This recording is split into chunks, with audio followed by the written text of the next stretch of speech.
I opted not to inform my father and stepmother, Paula, about the birth of my son.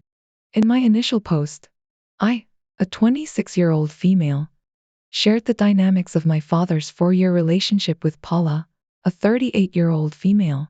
My interaction with Paula has been limited as I was on the verge of moving out when they first met. Meanwhile, my 20-year-old sister, still residing with our parents, holds a positive opinion of Paula despite finding her somewhat annoying. Paula's peculiar attitude towards pregnancy came to light when my cousin announced her pregnancy in 2021. Despite a heartfelt family announcement and the anticipation of the first great-grandchild, Paula consistently downplayed the significance throughout the 9-month period. However, once the baby arrived, Paula's interest took an uncomfortable turn, making my cousin uneasy. The joyous announcement of my pregnancy with my 28-year-old husband earlier this year initially brought excitement to my father, marking the anticipation of his first grandchild. Unfortunately, Paula's condescending responses to my pregnancy updates became increasingly apparent. Her dismissive phrases, such as "that's not a big deal," "is that all she talks about these days," or "I didn't care about it at first," became a regular occurrence. Although I initially shrugged it off, I couldn't ignore my father's waning interest in my pregnancy over time. As my due date approached, my father's detachment deepened, leading him to ignore or overlook most updates related to the baby. Notably, he skipped crucial events like the name reveal and baby shower, citing Paula's opinion that these celebrations weren't worth their participation.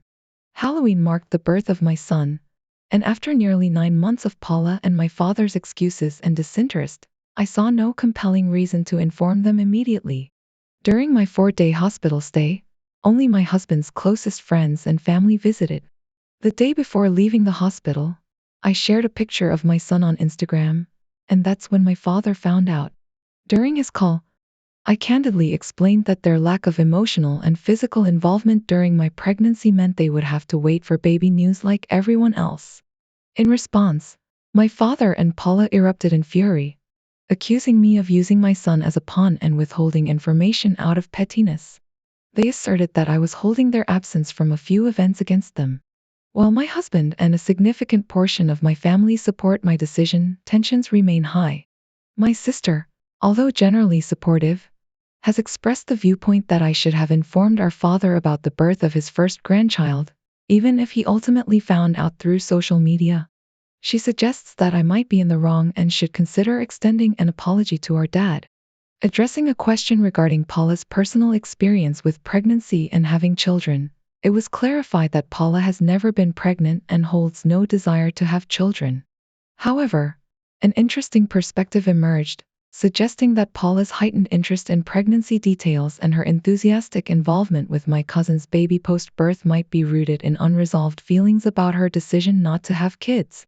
The comment further speculated on whether Paula's emotions could be compounded by external factors, such as those around her having kids, her advancing age, and being in a relationship with a significantly older man. The overall consensus from the responses remains that I am not the one at fault in this situation. The focal point was on my father consciously choosing to prioritize Paula's feelings over mine. This was evident in his failure to attend our baby's naming party due to Paula's lack of interest. Many comments emphasized the idea that Paula's opinions should not have dictated my father's actions, especially when it comes to significant family events. Additional comments underscored the belief that I shouldn't doubt my decision. As a grown man and a parent himself, my father should be fully aware of the details of my pregnancy.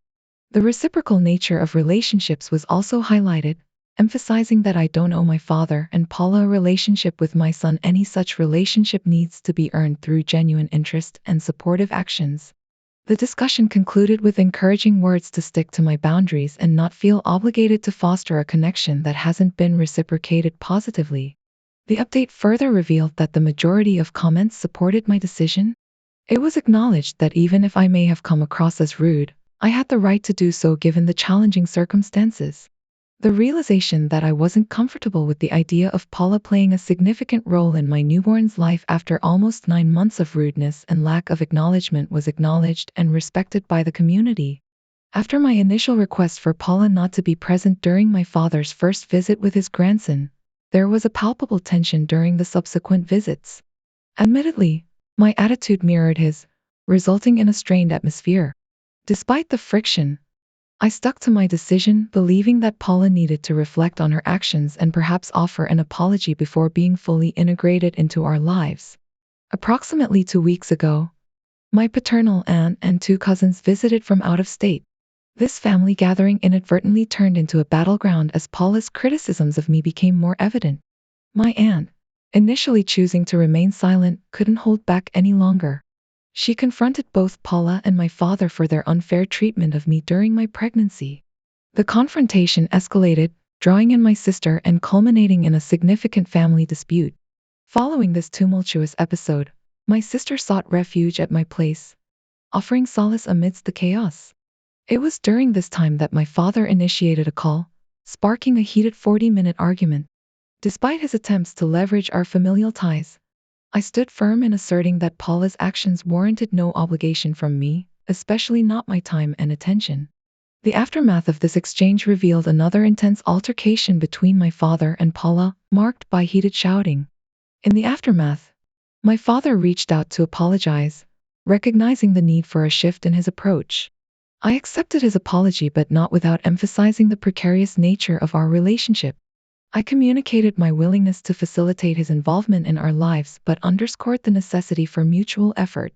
The ball was in his court, and without a genuine commitment, he couldn't expect the same level of involvement from me. This situation highlighted the complexities of family dynamics, showcasing the delicate balance between boundaries and inclusion. As I navigated this tumultuous chapter, I sought a resolution that prioritized respect, understanding, and shared responsibility. The path forward remained uncertain, but this unfolding saga underscored the importance of open communication and a willingness to address underlying issues for a healthier familial connection. My sister went back to his place a few days later, and Paula wasn't there. Apparently, she's staying with her mother for a while. Neither of us knows anything else about that. If this turns out to be an actual breakup, my father will probably wait a while to confirm it. I never wished ill on her, but I'd be lying if I said I had faith in their relationship, or any of my father's, for that matter. Countless fights and dealing with a cluster-feeding newborn later, I'm exhausted.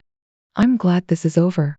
My relationship with my father is still very strained, and I'm not particularly proud of how things turned out. But my main focus now is my son, and it warms my soul to witness how loved he already is.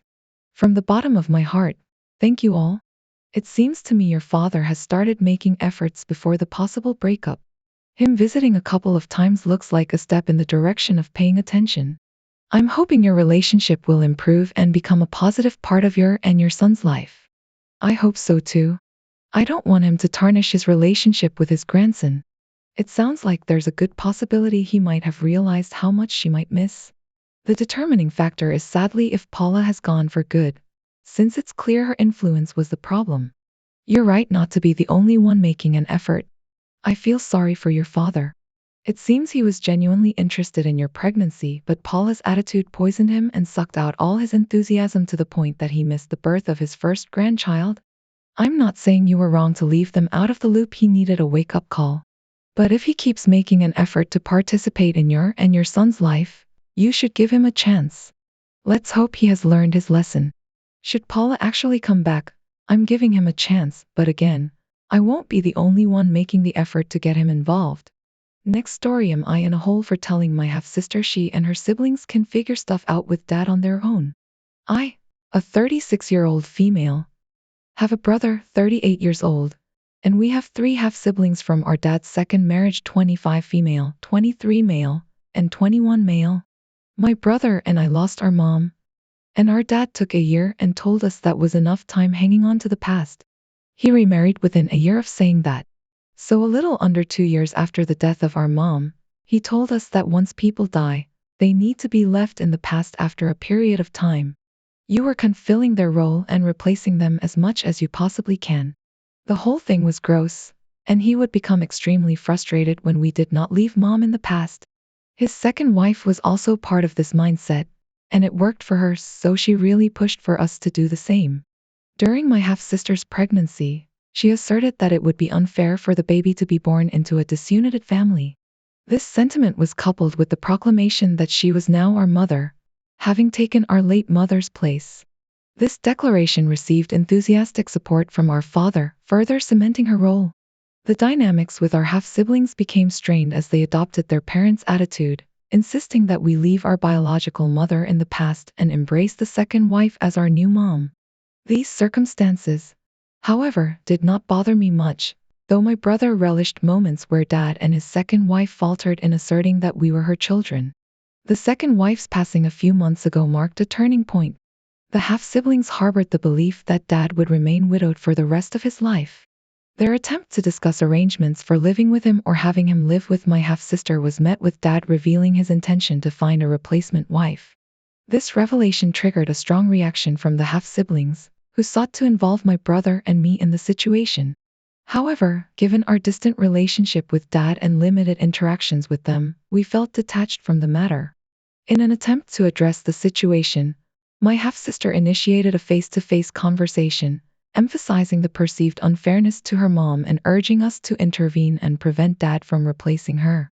In response, I asserted that it was not our concern, given Dad's previous actions in replacing our biological mom. I made it clear that I had no investment in someone I never truly cared about. Despite my straightforward response, I was met with accusations of being a crappy sister, person, and daughter, with the added sentiment that I simply sucked. Amidst these familial tensions, I stand firm in my decision not to get involved in their affairs. The complexity of their relationships and expectations has little relevance to my own life, and I prioritize maintaining distance from a situation that doesn't align with my personal values. As I navigate the fallout from this encounter, I am reminded that sometimes the healthiest choice is to prioritize one's own well-being and refrain from entangling oneself in the complexities of others' relationships. It's evident to my half-siblings that our father started dating again less than a year after their mother passed away, while he waited a full year after our own mother's death before moving on. They seem to be grappling with the timing of his decisions and are now facing the same situation that my brother and I went through earlier. However, I believe people have their unique ways of coping with loss, and they need to come to terms with how our father chooses to navigate his life, including openly discussing his relationships. Their challenge is to either accept the situation, including his communication about it, or distance themselves, much like my brother and I did. Personally, I prefer not to get involved, as I genuinely don't have strong feelings about their family dynamics. Regarding my half-siblings, they haven't issued any apologies for their previous behavior, and they still maintain that we were unjustified in our feelings during our own experiences. It appears they expected us to prioritize their mother over our own, showcasing a level of hypocrisy in their perspective. Now that they are facing a similar situation, the complexities of familial dynamics are becoming more apparent. Transitioning to the last story, the issue revolves around my mother-in-law's desire to be present during my childbirth. Despite her being an unpleasant and pushy woman, my sisters-in-law have all chosen to exclude her from their own birthing experiences due to her behavior. Considering her judgmental attitude and interference, I have no interest in allowing her to witness such an intimate and vulnerable moment in my life. She has criticized me for having tattoos and pursuing a career rather than conforming to traditional expectations. Throughout our marriage, my husband has been supportive and protective, standing up against his mother's interference in various aspects of our lives. Despite her attempts to influence our decisions, he has prioritized our autonomy as a couple. The current issue, however, revolves around her persistent desire to be involved in the childbirth process, a prospect I strongly oppose. The dynamics between my mother-in-law and me are strained, and her insistence on being a part of this personal experience is causing significant tension. I am navigating this delicate situation with the intention of preserving my comfort and boundaries. My journey towards childbirth has been unexpectedly complicated by my mother-in-law's strong desire to be present during the delivery. Fueled by a longing to witness the birth of her grandchild, she has persistently pressed the issue, leaving my husband torn between his mother's emotional pleas and my desire for a more private and personal experience. In an attempt to illustrate the personal nature of the situation and maintain a level playing field, I proposed a somewhat unconventional condition to my husband. I suggested that, in exchange for allowing his mother to be present during the childbirth, He should arrange for my father to witness a colonoscopy, a humorous yet deliberately uncomfortable comparison. Initially dismissing my proposal as absurd, my husband eventually began to understand the underlying message, the intrusion and discomfort associated with intimate medical procedures. While he came around, my mother-in-law remained resistant, deeming the comparison unrelated to the childbirth experience. In a lighthearted attempt to drive home my point, I playfully suggested another scenario, me observing her undergoing a Brazilian wax, further emphasizing the vulnerability and discomfort associated with personal and private moments. Beneath the surface humor lies a more profound issue: maintaining personal boundaries during a time that should be intimate and sacred.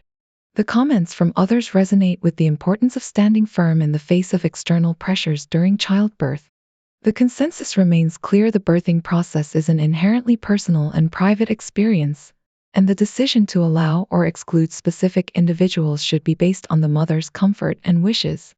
The conversation expands to share experiences where individuals have chosen to prioritize privacy during labor, implementing strategies such as surprise announcements post-birth to avoid unwanted intrusions. The general sentiment aligns with the understanding that setting clear boundaries and communicating them to medical staff is crucial for creating a comfortable and focused birthing environment, shielding the experience from external pressures. Ultimately, the overarching message is one of empowerment. Women have the right to dictate the terms of their childbirth experience, ensuring it remains a momentous and personal occasion.